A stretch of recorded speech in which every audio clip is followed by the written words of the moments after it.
Dito sa unahan, nakikita niyo yung iba't ibang klase namin ng pillow. Meron kami portrait pillow and landscape pillow. Dito naman, nakikita niyo yung iba't ibang klase namin ng jacket. Meron kami windbreaker, parka jacket, and varsity jacket. Naman po yung S-rack namin. Nakikita nyo yung different kind of polo namin.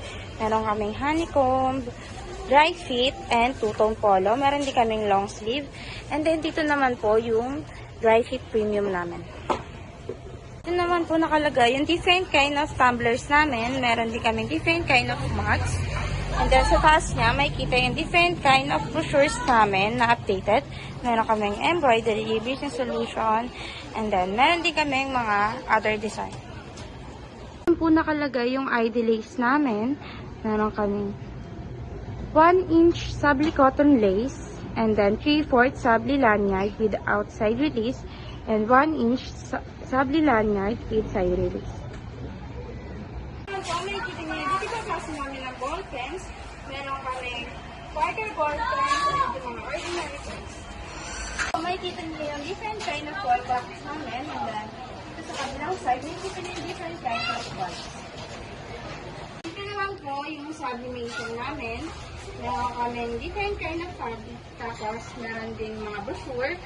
And then, dito sa baba, makikita yung mga samples ng sublimation. Ito naman po yung stationery namin. Meron kaming iba't ibang klase ng planners, notebooks, and ballpens. And meron din kaming mga memo pad. Ito naman po yung recognitions and awards namin. Meron kaming different kind of plaque and then different kind of medals. Ito naman yung mga shirts namin.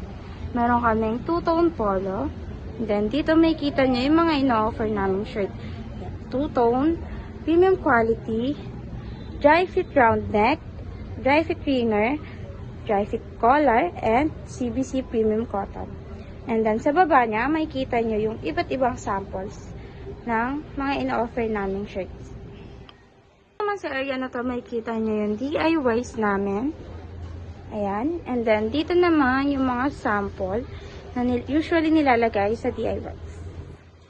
Naman po yung gadgets and accessories namin. Meron kami ditong mga calendars, and then may mga ball pens din, and so on.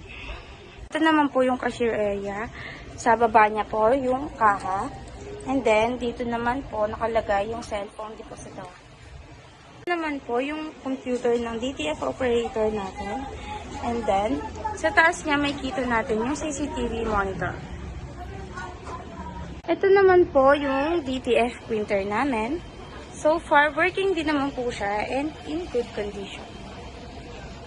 Ito po yung production area. Sa baba niya, may kita natin yung mag press and cap press. And then, dito naman po yung heat press.